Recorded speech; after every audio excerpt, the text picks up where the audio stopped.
Sebenarnya banyak kalimat-kalimat istighfar. Yang paling tinggi la ilaha illa anta khalaqtani. Tapi yang sering kita dengar, yang lazimnya, yaitu astaghfirullahal azim alladzi la ilaha illa huwal hayyul qayyum wa atubu ilaih. Bilang Ustaz, masih ada yang pendek? Bilang masih ada Ji. Ya, karena mungkin ini jamaahnya juga agak malas-malas yang beristighfar, jadi saya bilang masih ada yang pendek. Astaghfirullah itu yang paling pendek. Jadi astaghfirullah. Ustaz bilang masih ada? Bilang masih ada Ji. Bilang kalau masih ada, bilang apa paling Ustaz? Bilang astaga mami. Kita sudah rutinkan kalimat istighfar dalam diri kita, dalam kehidupan kita, maka yang paling dahsyatnya adalah yang paling powernya adalah bahkan bisa menghadirkan nikmatnya Allah Subhanahu wa taala sebelum kita butuh.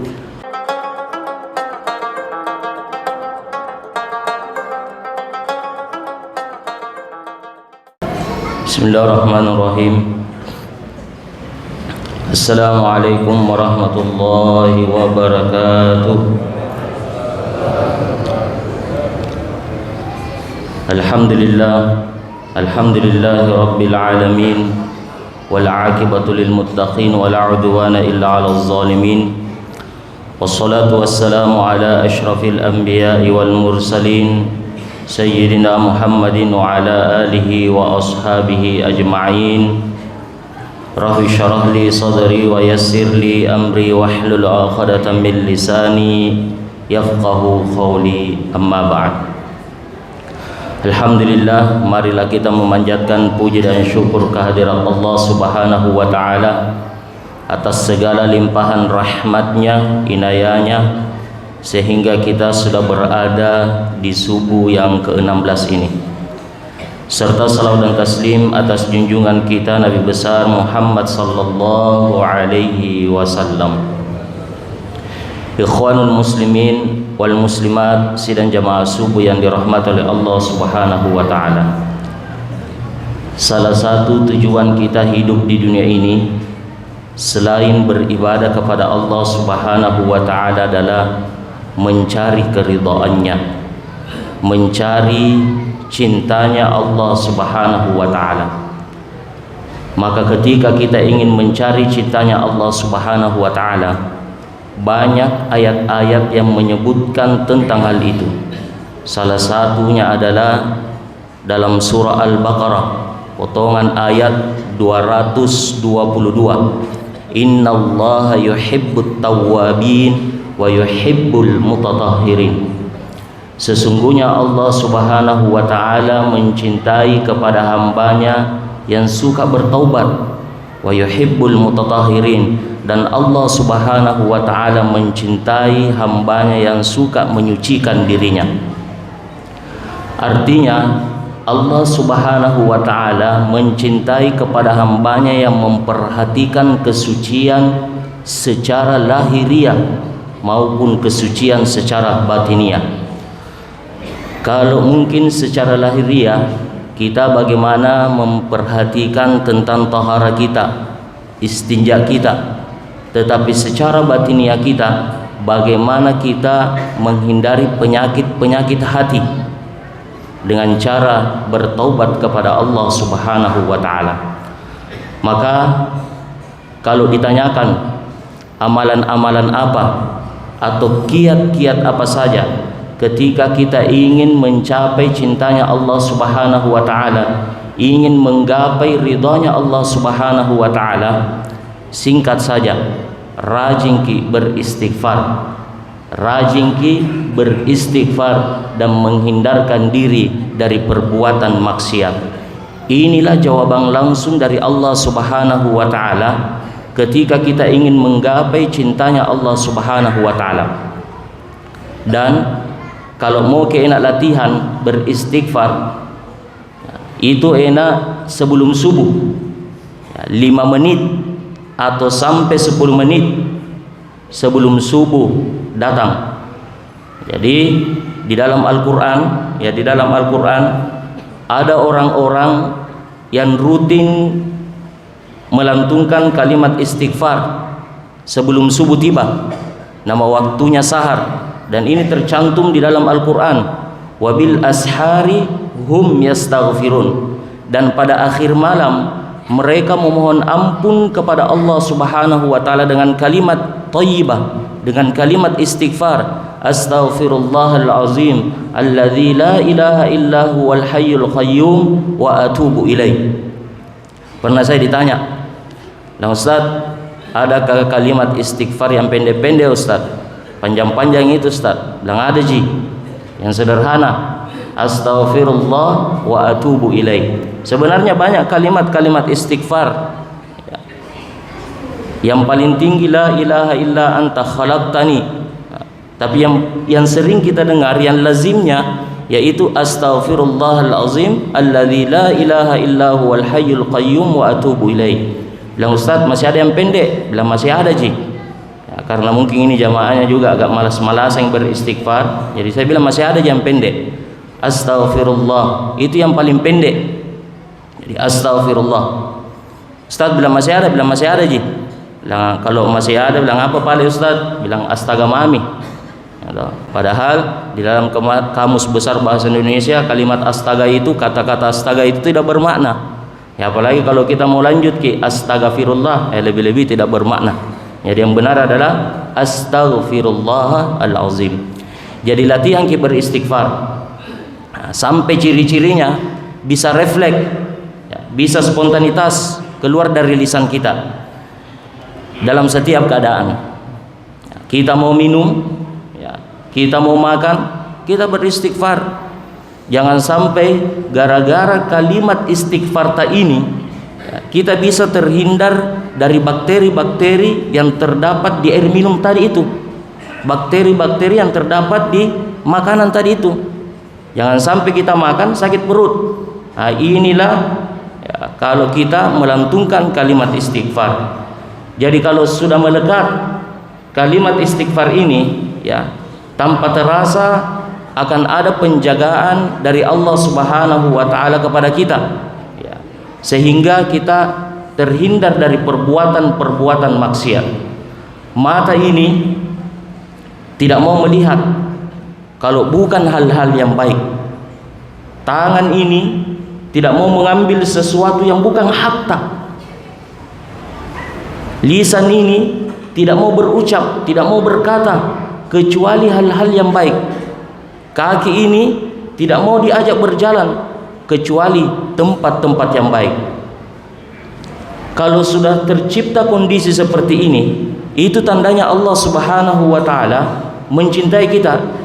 Karena ciri ketika kita mendapatkan cintanya Allah Subhanahu wa taala adalah menutup segala dosa-dosanya dan menghindarkan dia dari perbuatan maksiat. Qul in kuntum tuhibbunallaha fattabi'uni yuhibbukumullah wa yaghfir lakum dzunubakum wallahu ghafurur rahim. Katakan ya Muhammad, jika kamu mencintai Allah, maka ikutilah aku. Niscaya Allah Subhanahu wa taala mencintaimu dan menghapus segala dosa-dosamu. Ketika seorang hamba mendapatkan cintanya Allah Subhanahu wa taala, maka yang diberikan adalah bukan tanda-tanda kepada hartanya, bukan tanda-tanda kekayaan yang banyak atau kedudukan jabatan yang tinggi di kantor. Kalau pada saat yang bersamaan dia tidak bisa menghindarkan diri dari perbuatan maksiat. Dari ciri-ciri cinta Allah Subhanahu wa taala, ketika mendapatkan cinta Allah Subhanahu wa taala adalah ketika kita diampuni segala dosa-dosa kita dan menghindarkan kita dari perbuatan maksiat. Wa yaghfir lakum dzunubakum. Allah Subhanahu wa taala mengampuni dosa-dosa kita dan menghindarkan kita dari perbuatan maksiat. Itulah ciri-ciri tanda Allah Subhanahu wa taala ketika mencintai seorang hambanya. Rahasia berikutnya, kalau kita sudah rutinkan kalimat istighfar dalam diri kita, dalam kehidupan kita, maka yang paling dahsyatnya adalah, yang paling powernya adalah bahkan bisa menghadirkan nikmatnya Allah Subhanahu wa taala sebelum kita butuh. Bahasa simpelnya seperti ini. Bahkan perkara rezeki pun, perkara rezeki pun Sebelum kita butuh, Allah Subhanahu wa taala sudah siapkan untuk kita, ya. Makanya orang-orang dulu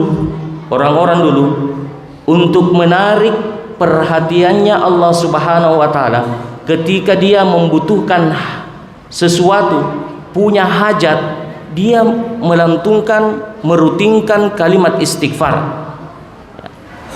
Salah satu contohnya ada sebuah kisah Imam Ahmad bin Hambal, mungkin sudah pernah dengar ceritanya ini.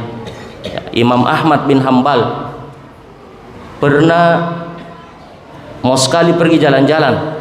Ya, kalau bahasa kerennya sekarang itu mau sekali healing. Ya, semoga ini yang dapat kupon ini bisa umroh. Ya, amin. Ya, mau sekali healing. Ya, mau sekali pergi jalan-jalan. Dari kota Irak menuju kota Madinah. Irak, bukan Iran. Kalau Iran sekarang perang. Jadi, ya semoga bisa menang. Dan Ustaz, kenapa didukung Iran? Kan Syiah dia.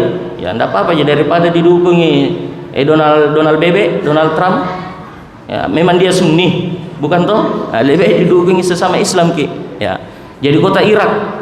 Ini Imam Ahmad bin Hambal pernah viral. Kenapa dia viral? Karena dia menghafal 1 juta hadis. Ya, 1 juta hadis beliau hafal. Kalau saya tanya kira-kira berapa hadis kita hafal? Ya, berapa hadis kita hafal? Ya, mungkin ada jawab 1, 5, 10. Tapi ini Imam Ahmad bin Hambal, dia menghafal hadis 1 juta hadis. Viral ketika itu. Orang dulu viral tidak seperti sekarang. Kalau kita viral, dibuka saja HP ya gampang ketahuan, oh ini orangnya. Tapi dulu tidak. Ya, jadi sekedar viral nama bahwa ada seorang ulama di sana, imam di sana terkenal, dia menghafal 1 juta hadis. Tiba-tiba dia mau sekali pergi healing, mau sekali pergi jalan-jalan. Akhirnya dia melanjutkan keinginannya. Ya. Di tengah perjalanan beliau beristirahat di salah satu masjid. Ya, masuk dalam masjid, ya, salat sunat tahiyatul masjid, setelah itu tidur sejenak. Ya, kalau orang musafir kan biasa itu kalau capek ki tidur-tidur ki sejenak di dalam masjid toh, kalau musafir. Nah, beliau tidur-tidur sejenak di masjid. Ternyata ketika beliau tidur, dilihat sama marbotnya masjid. Diusirlah sama marbot masjid. Katanya, keluar, jangan di sini istirahat. Kalau orang Arab mengusir, 3 bentuk pengusirannya. Ada kata-kata izhab, ada kata-kata barra, dan ada kata-kata roh. Kalau orang Arab mengatakan izhab, itu masih sopan. Izhab, pergi. Kalau bilang mibarra, keluar, sudah mulai emosi. 30 cm minai tandukna. Ero mikina sepolo. Tapi kapan bilang roh, berarti emosi itu pergi kok beserta dengan roh-rohmu di sana, berarti nasuruh mikir mati. Ya toh? Syekh katanya, Syekh jangan tidur sini, keluar. Jadi kalau orang Arab bilang Syekh 2 kemungkinan. Dia karena tua, Syekh, ya. Syekh yang satu karena tinggi ilmunya. Nah, ini marbot tidak tahu bahwa yang diusir adalah Imam Ahmad bin Hambal. Katanya, keluar sini. Jangan sini istirahat, di luar. Nah, akhirnya beliau keluar di teras beristirahat, melanjutkan istirahatnya. Ternyata di teras pun diusir sama marbot. Asulu korene, dia kok sini istirahat lagi. Ero ketunggu ke masjid kan? Asulu kok. Ya, kira-kira seperti itu bahasanya, Di. Ya, keluar sini, jangan di sini istirahat. Saya mau tutup masjid. Ternyata ketika dia diusir, lewatlah penjual roti. Dilihat sama penjual roti. Dan Syekh, sini saja Syekh. Ke rumahku saja beristirahat. Kita istirahat di sana. Bilang oke, lanjut. Di dalam peristirahatannya, beliau melihat penjual roti ini rajin beristighfar. Jadi ketika penjual roti ambil adonan, dia beristighfar, Astaghfirullahalazim. Selesai membuat adonan, dia simpan adonannya, dia beristighfar. Ambil adonan baru, dia beristighfar lagi. Jadi setiap gerakan yang dilakukan penjual roti ini beristighfar. Maka Imam Ahmad bin Hambal penasaran.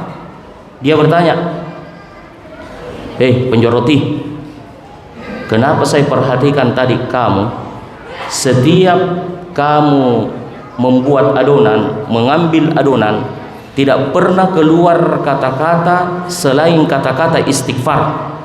Ya. Jadi kalau ibu-ibu bikin kue lebaran akhir Ramadan, rajin ki beristighfar, ambil ke adonan, ya, cetak ki beristighfar ki. Karena biasanya ibu-ibu ya, kalau buat ke adonan, jalan tung itu mulut nah, mulai dari A sampai Z nah cerita, tapi bukan ibu-ibu di sini, ibu-ibu di sana, ya. Tapi yang di sana demi di sini. Ya. Dia berani beristighfar. Akhirnya bertanya, Imam Ahmad bin Hambal bertanya, "Ma faidatu istighfara laka?" Apa faedahnya, apa manfaatnya istighfarmu ini terhadap pekerjaanmu ini? Apa manfaat dari istighfarmu ini terhadap kehidupanmu ini? Karena saya perhatikan ketika kamu mengambil adonan, semua gerak-gerikmu kamu beristighfar. Imam Ahmad bin Hambal bertanya tentang itu bukan karena dia tidak tahu manfaat dari kalimat istighfar itu, tetapi ingin memastikan apakah kalimat istighfar itu hadir dalam kehidupan penjual roti ini. Apa jawaban dari penjual roti ini? Wallahi, demi Allah, sesungguhnya ketika saya beristighfar, semua kebutuhan saya dikabulkan oleh Allah Subhanahu wa taala. Semua hajat saya dikabulkan oleh Allah Subhanahu wa taala. Cuma satu yang belum terkabulkan sampai detik ini. Kata Imam Ahmad bin Hambal, apa itu? Ya Allah, jawaban dari penjual roti, ya Allah, pertemukanlah saya dengan Imam Ahmad bin Hambal sebelum saya wafat atau sebelum beliau yang wafat duluan. Tak bangkai Imam Ahmad bin Hambal, astagfirullahalazim, dengan kalimat istighfarmu ini saya diperjalankan yang sangat jauh, dari negara yang sangat jauh, sampai di masjid saya diusir dari masjid, di teras pun saya diusir dari teras masjid, gara-gara kalimat istighfarmu ini. Sayalah orangnya Imam Ahmad bin Hambal. Bukan main Bapak Ibu, Allah Subhanahu wa taala yang memperjalankan Imam Ahmad bin Hambal gara-gara istighfarnya penjual roti ini. Olehnya itu, lantungkanlah, rutinkanlah kalimat istighfar dalam kehidupan kita sehari-hari. Jangan menganggap bahwa kalimat istighfar itu adalah pengampunan dosa atas segala kesalahan-kesalahan kita, tetapi boleh jadi istighfar itu membuka atau kasih jalan keluar dari kesulitan-kesulitan yang kita hadapi dalam kehidupan ini, atau bahkan rezeki pun, ya, ketika kita butuh, kita lantungkan dengan kalimat istighfar ini. Insya Allah itu akan bermanfaat bagi kehidupan duniawi kita dan kehidupan ukhrawi kita. Terima kasih atas perhatian ta. Wallahul muwafiq ila aqwamit thariq. Assalamualaikum warahmatullahi wabarakatuh.